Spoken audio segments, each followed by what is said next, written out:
Stenta, a huge game on Sunday against table toppers Melbourne City. I guess as a starting point, how much are you and the squad excited for this clash? Yeah, we're really excited. It's a great challenge away from home. They haven't lost a game all year. They've been in good form. So, yeah, really excited to be able to test ourselves against the benchmark of the competition. How do you find that balance between taking the emotion out of a big game like this and treating it like a game that you play kind of every week? Do you see what I mean? Yeah, I understand what you're saying. We feel like we've been playing in big games for a while now. So once you start doing that week in, week out, it does become a little bit more routine. So yeah, this is just another opportunity for us to continue to grow and develop and look for ways to improve and try and play some good football against good opposition. So yeah, I don't think there's any extra emotion associated with it. Earlier this season we faced Melbourne City and you said yourself you had regrets that you didn't think the team performed as well. What did you learn from that game that you'll take into Sunday? Yeah, probably just the mindset we took into that game wasn't as positive as it probably needed to be. Probably showed a little bit too much respect to the opposition as well. And we know we can play a little bit, better football than what we showed on the day. So, yeah, we're really looking forward to trying to correct some of those things. And we think we've got a good game plan for Melbourne City tomorrow. And we just need to go there and execute it and play consistently across 90 minutes if we're going to win. Off the park, or on the park, sorry, we've named Izzy Hodgson as part of the squad for the first time this season. I guess how, just a word on Izzy, about how she's integrated her way back into the team after a long recovery. Yeah, I think we've spoken over the last couple of weeks about the fact that she's been putting her hand up, training really well, pushing very hard. She's certainly worked very, very hard to get back to this point. I've seen that firsthand, often at times on her own. So it's great to have her back in the squad. It'll be a real lift for our group, and I'm hoping that she can perform well and use it as a stepping stone to build into what remains of the season.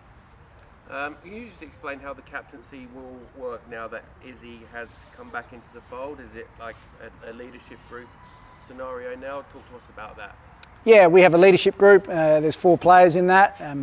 Ella's obviously part of that and has been wearing the armband. And to be honest, I've said to them, I'm happy for them to sort it out however they want. So yeah, it's up to them really. Let's go back to our opponents, Melbourne City. They're actually going for a club record themselves. So I guess this is a game where both sides are on a long unbeaten run. How good is that for women's football in the A-League, that two sides are facing each other in such a rich vein of form? Yeah, I think it's great.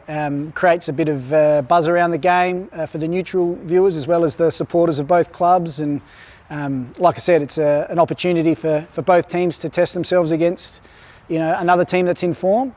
And yeah, I think it's fantastic what Melbourne City have been able to do. I think it's about over 20 games if you count their Asian Champions League games as well. So they're obviously a very difficult side to beat, and we look forward to that challenge and seeing what we can do against them. By the end of this weekend, we could have qualified for finals. Have you got one eye on that? I know you're going to say no, but I'm going to ask you anyway. How we're very close now. I guess how excited are you about the prospect of getting that ticked off nice and early? Yeah, I'm really excited, to be honest. It's something that we want to achieve. It's something that we set out to achieve at the start of the year. But we've probably got our sights set on finishing as high up the ladder as possible. That's probably our main focus in the last few games of the season, to see if we can push up into one of those top 2 spots. And if we do that, then obviously naturally we'll be in the finals. So yeah, it's a good position to be in, and it's real reward for the hard work and effort that the players have put in this season. Speaking of reward and hard effort, our goalkeeper Claudia Jenkins has been selected for the New Zealand national team. A fantastic achievement for a goalkeeper that's having the season of her life. Yeah, it is a fantastic achievement, and we knew that was potentially something that was in the pipelines and something that Claudia had set her sights on herself. So it's again reward for effort, and pretty remarkable when you think about she came into day 1 of pre-season as our number 2 keeper, and sliding doors moments. She got an opportunity, she took it, and has really grabbed that with both hands and gone forward with it. So I'm stoked for Claudia. I know the whole team is as well, and you know we know she'll represent herself and us well when she's with the national team. Good stuff. Just lastly, I normally open this question, but I'll finish it with this one this week. The health of the squad, any knocks, niggles that you're able to talk about, and how's the squad in general? Yeah, in general, most players are available for selection this week. We've probably decided not to risk Fiona and give her just one more week, but we think she'll be ready next week. And Katie Bowler's the only other one that wasn't available for selection this week. Otherwise, everyone else is available for selection and fit and ready to perform. So, like I say every week, really difficult process to try and put together a squad of 16. Some good discussion with the coaching staff around pros and cons of who we select, but we're in a really fortunate situation, and the players that currently aren't being selected are the ones that are really lifting this squad from the bottom up. So yeah, it's a really good position for our team to be in.